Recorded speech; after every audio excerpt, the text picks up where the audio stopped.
घोषणा दीजिए। घोषणा यह है, मूल निवासियों की क्या पहचान, सबका डीएनए एक समान। मैं पूरे जो है घोषणा अभी दिन भर जो दिन है वो मैं बताता हूँ कैसे आप फॉलो करो। सुनिएगा है ना भाई साहब, मैं एक 30-35 जो घोषणा है मैं बताता हूँ और फिर वो आप उसके आगे दिन भर वही घोषणा जो है वो फॉलो करो। पहला जो है, मूल निवासियों की क्या पहचान, सबका डीएनए एक समान। दूसरा, डीएनए के सम्मान में भारत मुक्ति मोर्चा मैदान मूल निवासियों की जो बात करेगा, मूल निवासियों की जो बात करेगा, मूल निवासियों की जो बात करेगा,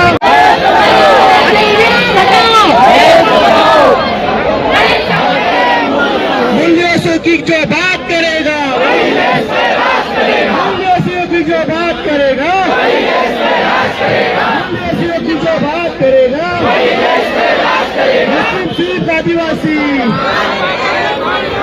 मुस्लिम सिख आदिवासी, बुद्धिस्ट जैन लिंगायत ईसाई, बुद्धिस्ट जैन लिंगायत ईसाई।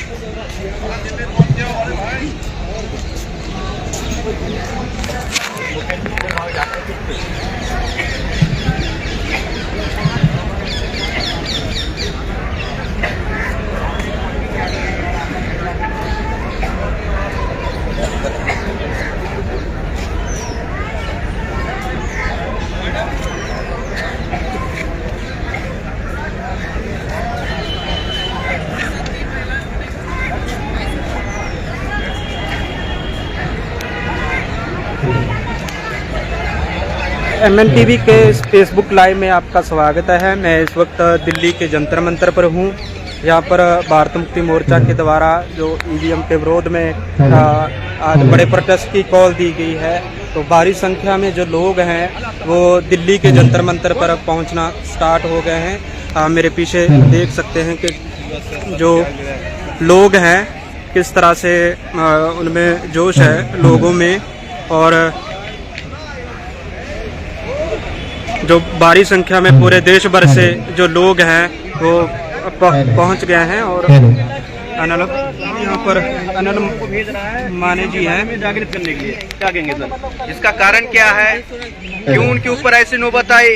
वामन मेश्राम साहब ने लगातार 2014 से इलेक्ट्रॉनिक वोटिंग मशीन के विरोध में जो एजिटेशन किया, जागृति किया, उसका नतीजा है जो चुनाव आयोग के लोग हैं वो धुले हुए दूध के नहीं है।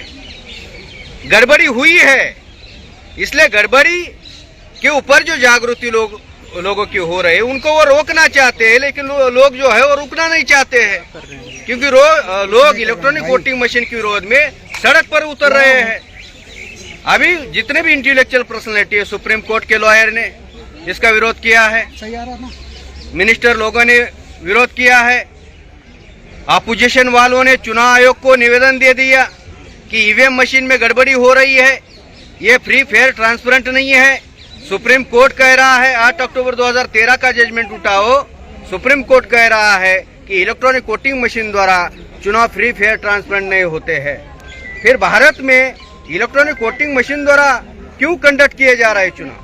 क्योंकि अल्पसंख्यक जो लोग हैं वो सत्ता पर राज करना चाहते हैं। अभी दिल्ली में 144 लागू किया, ये इंडियन पिनल कोड है, अंग्रेजों के समय का है।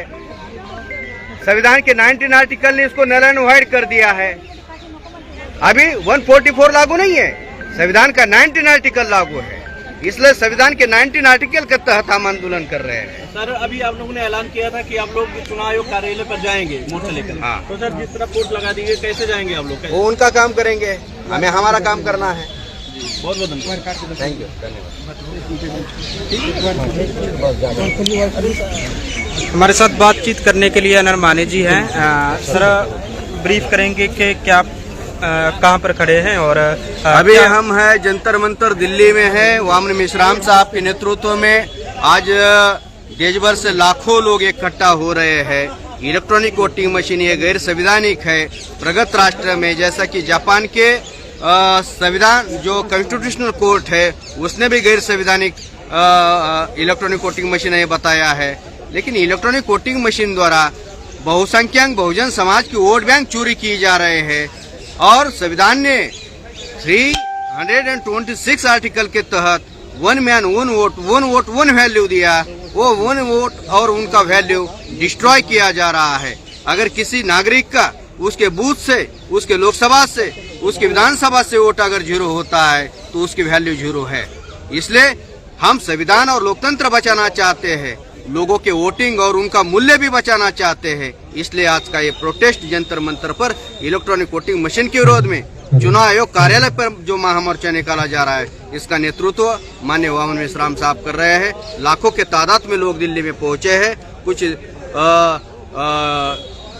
देरी में ही ये मैदान पूरा भर जाएगा। धन्यवाद। चुनाव आयोग जिस तरह से कह रहा है कि बहुत ही सेफ है ईवीएम से चुनाव कराना, और जिस तरह से बहुत ही उनकी जो अभी लोगों को जागरूक करने के लिए गाड़ियां घूम रही है ईवीएम पर विश्वास लाने के लिए, तो उसके बारे में आप क्या कहेंगे? प्रगत राष्ट्र में इंडिया का कितना नंबर है टेक्नोलॉजी में, कितना विकसित है? अविकसित देश में इलेक्ट्रॉनिक वोटिंग मशीन द्वारा चुनाव लेना या करना ये नालायकी है। यानी America, Australia, Japan, France, England, Germany ऐसे प्रगत राष्ट्र में बैलेट पेपर द्वारा चुनाव कंडक्ट किए जा रहे हैं और भारत जो है प्रगत राष्ट्र है और प्रगत राष्ट्र में इलेक्ट्रॉनिक वोटिंग मशीन द्वारा चुनाव कंडक्ट किए जा रहे हैं। इसके पीछे बहुत बड़ा षड्यंत्र है। यानी अल्पसंख्यक ब्राह्मण बहुसंख्यक लोगों के ऊपर राज करना चाहते हैं। मुट्ठी भर लोग बहुसंख्यक लोगों के ऊपर राज करना चाहते हैं। ये राज हम चलने नहीं देंगे। हमारी जो लड़ाई है वो केवल इलेक्ट्रॉनिक वोटिंग मशीन के विरोध की लड़ाई नहीं है, राजपाट की भी लड़ाई है। ये राजपाट की भी लड़ाई है। बाबा साहब अम्बेडकर ने कहा था जाओ अपने घरों की दीवारों पे लिखो कि इस देश का हुक्मरान बनना है, शासक बनना है। लेकिन शासन बनने के लिए, शासक बनने के लिए इलेक्ट्रॉनिक वोटिंग मशीन आज अवरोध है। इससे पहले जो 3 चरणों का है पूरे देश भर में अलग अलग राज्यों में रहा है प्रदर्शन, और चौथा चरण है दिल्ली के जंतर मंतर पर है, क्या मैसेज आएगा और कितनी उम्मीद है कि इलेक्शन कमीशन जो आपकी बात सुने? आपने जो सवाल पूछा, इलेक्शन कमीशन उनके गाड़ियों द्वारा गांव-गांव में जनजागृति कर रहे हैं। ये 4 चरणों में हमने जब आंदोलन पुकारा, मेश्राम साहब द्वारा पुकारा गया, तो उसके बाद की ये डेवलपमेंट है। क्योंकि लोगों के अंदर इलेक्ट्रॉनिक वोटिंग मशीन को लेकर विद्रोह है। वो विद्रोह जो है वो दबाना चाहते हैं।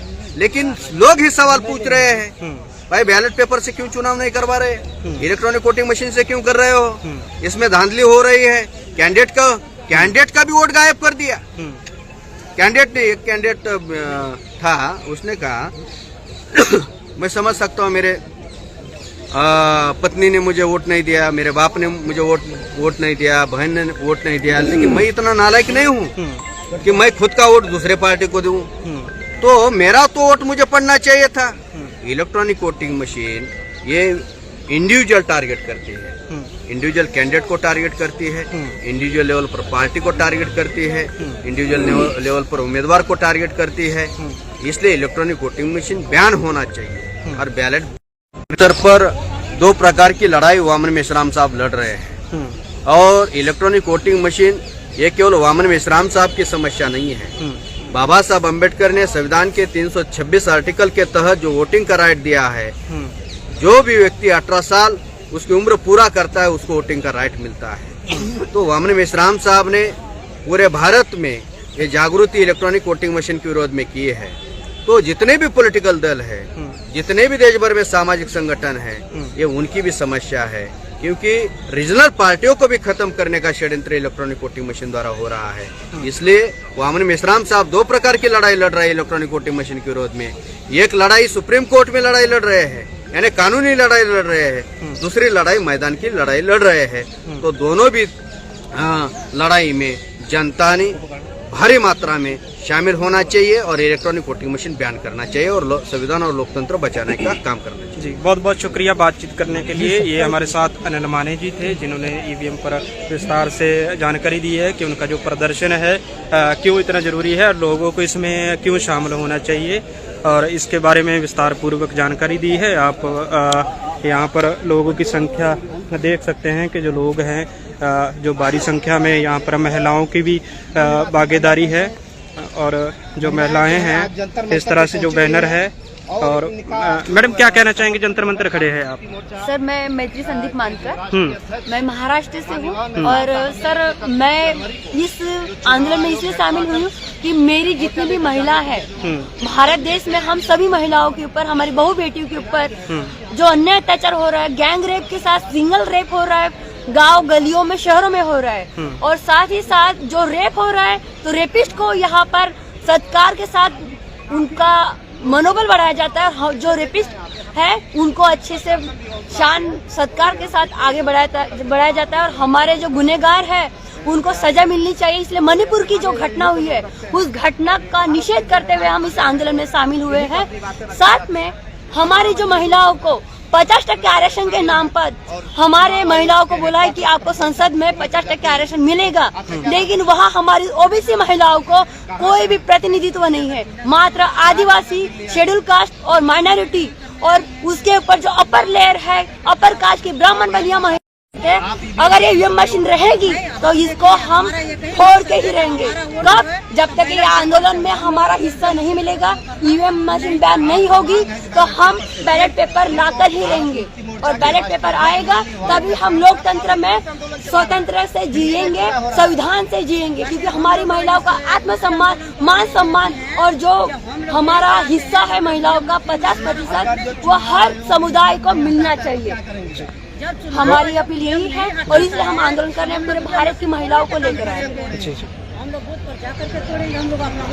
तो ये जो लोग हैं आंदोलन में सहभागी हैं, ये आप उनको सुन रहे थे, तो आगे भी आपको जानकारी देते रहेंगे कि आगे पूरा दिन क्या हो रहा है जंतर मंतर पर।